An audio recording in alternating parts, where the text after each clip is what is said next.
அளவற்ற அருளாளனும் நிகரற்ற அன்புடையோனும் ஆகிய அல்லாஹ்வின் பெயரைக் கொண்டு ஆரம்பம் செய்கிறேன். அல்ஹம்துலில்லாஹி ரபில் ஆலமீன். அஸ்ஸலாத்து வஸ்ஸலாமு அலா ரசூலில்லாஹி ஸல்லல்லாஹு அலைஹி வஸல்லம். அஸ்ஸலாமு அலைக்கும் வரஹ்மத்துல்லாஹி வபரகாத்துஹு. இன்று பதிவில் இரவு வணக்கமான தஹஜ்ஜத் தொழுகை அப்படின்னா என்ன? அதோடைய சிறப்புகள் என்ன? அதோடைய பலன்கள் என்ன? அதில் எத்தனை ரக்காயத்துகள் உள்ளன? அதை எப்படி தொழுக வேண்டும்? எந்த நேரத்தில் தொழுக வேண்டும் என்பதை பற்றி விரிவாக பார்க்கலாம். முதல்ல தஹஜ்ஜத் தொழுகை அப்படின்னா என்னன்னு பார்க்கலாம். தஹஜ்ஜத் தொழுகை என்பது இரவு நேரங்கள்ல தொழுகக்கூடிய தொழுகை. இரவுல அதோடைய நேரங்கள 3ஆ பிரித்து, அதுல கடைசிய 3வது பிரிவுல தொழுகக்கூடியது. அந்த இரவினுடைய கடைசி 3வது பிரிவ எப்படி கண்டுபிடிக்கிறது அப்படின்னு போக போக சொல்றேன். இன்னும் அல்லாஹு தஆலா குர்ஆன்ல கூறுகிறான், "இன்னும் இரவில் ஒரு பகுதியான உமக்கு உபரியான தஹஜ்ஜத் தொழுகையை தொழுது வருவீராக." 2வது இந்த தொழுகையின் சிறப்புகள் பத்தி பார்க்கலாம். இறைத்தூதர் ஸல்லல்லாஹு அலைஹி வஸல்லம் அவர்கள் கூறினார்கள், "நம்முடைய இறைவன் ஒவ்வொரு இரவும் கீழ்வானத்திற்கு இறங்கி இரவில் 3ல் ஒரு பகுதியாக இருக்கும்போது என்னிடம் யாரேனும் பிரார்த்தனை செய்தால் அதை நான் அங்கீகரிக்கின்றேன். யாரேனும் என்னிடம் கேட்டால் அவருக்கு நான் கொடுக்கிறேன். யாரேனும் என்னிடம் பாவ மன்னிப்பு கோரினால் அவரை நான் மன்னிக்கிறேன்" என்று கூறுவான் என அபூ ஹுரைரா ரலியல்லாஹு அன்ஹு அறிவித்தார்கள். ஏனென்றால் அந்த இரவு நேரத்துல எல்லாரும் எந்திரிச்சு தஹஜ்ஜத் தொழுகை தொழுக போறதில்ல. ஏதோ ஒருத்தவங்க 2 பேர் தான் தொழுவாங்க. இன்னும் நிச்சயமாக இதன் வழியாக அல்லாஹ்விடம் மிகவும் நேசமானவர்களாகவும் ஆகலாம். நமக்கு எவ்வளவு பெரிய கடினமான கஷ்டங்கள் வாழ்க்கையில வந்தாலும், அந்த ஒரு தஹஜ்ஜத் தொழுகையின் மூலமா அது எல்லாத்தையும் அல்லாஹ் தஆலா நமக்கு லேசாக்கி குடுப்பான். இன்னும் இதனுடைய முக்கிய சிறப்பு என்னவென்றால், அதிகமானோர் இரவு நேரத்தில் தங்களுடைய படுக்கை அறையில் தூங்கிக் கொண்டிருக்கும் நிலையில், ஒருவர் மட்டும் நிலத்தில் தன்னுடைய தலையை தாழ்த்தி அல்லாஹ்விடம் மிகவும் நெருக்கமான நிலையில் இருக்கின்றார்கள் என்றால், அல்லாஹ் தஆலா அவர்களை எப்படி நேசிப்பான் என்று அறிந்து கொள்ளுங்கள். இன்னும் தஹஜ்ஜத் என்பது எத்தனை ரக்காயத்து தொழுகிறோம், எவ்வளவு நேரம் நின்று தொழுகிறோம் என்பது முக்கியமல்ல. எவ்வளவு கண்ணியமுடனும் அல்லாஹ்விடம் நெருக்கமுடனும் இருக்கின்றோம் என்பதுதான் முக்கியம்.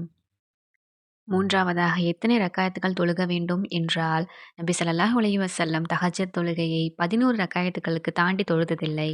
இன்னும் தஹஜ்ஜத் தொழுகையை வித்ர் தொழுகையுடன் முடிப்பதுதான் சுன்னா ஆகும். தஹஜ்ஜத்திற்கு 8 ரக்காத்துகளை 2, 2 ரக்காத்துகளாக தொழுக வேண்டும்.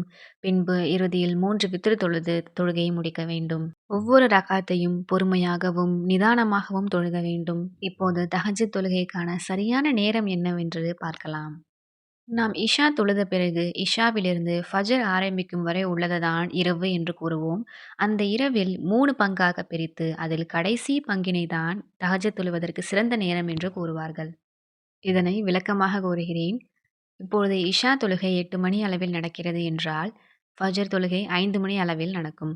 அப்பொழுது 8 மணி முதல் 5 மணி வரை அதை 3ஆக பிரித்து கொள்ள வேண்டும். இதில் வரும் 3வது அதாவது இறுதி பிரிவான 2 முதல் 5 மணி வரை உள்ள நேரத்தில்தான் தஹஜ்ஜத் தொழுவதற்கு மிக சிறந்த நேரமாகும். இன்னும் தொழுகையில் சுஜூதிற்கு செல்லும் நிலையில் அல்லாஹ்விடம் நெருக்கமாக நாம் இருப்போம். அந்த நிலையில் நாம் அல்லாஹ்விடம் துவா கேட்டால், மனம் வருந்தி துவா கேட்டால், நிச்சயமாக அல்லாஹ் அந்த துவாவை செவியேற்காமல் இருக்க மாட்டான். தொழுகையில் சுஜூதுடைய நிலையில் தான் அல்லாஹ்விடம் மிக மிக நெருக்கமான நிலையில் இருப்போம். அப்பொழுது அல்லாஹ்விடம் துவா கேட்டால் நேரடியாக அல்லாஹ் தஆலா அதை செவியேற்பான்.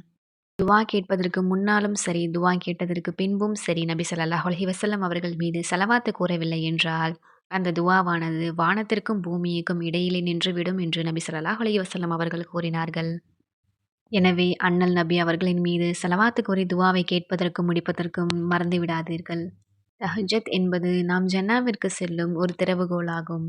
எனவே அல்லாஹ்வின் நல்லடியார்களே, தஹஜ்ஜத் தொழுகை குறித்த எல்லா செய்திகளும் அனைவருக்கும் புரிந்திருக்கும். இதுவரை அறியாமல் இருந்தால் அல்லது தவறாக தொழுதிருந்தால் இனிமேல் அதை சரி செய்து கொள்ளுங்கள். இந்த பதிவை பார்ப்பவர்களுக்கு அல்லாஹ் தஆலா தஹஜ்ஜத் தொழுகையின் மூலம் அதிகம் பரக்கத் செய்வானாக. ஆமீன். இது போன்ற தகவல்களை தெரிந்து கொள்ள நமது சேனலை சப்ஸ்கிரைப் செய்து கொள்ளுங்கள்.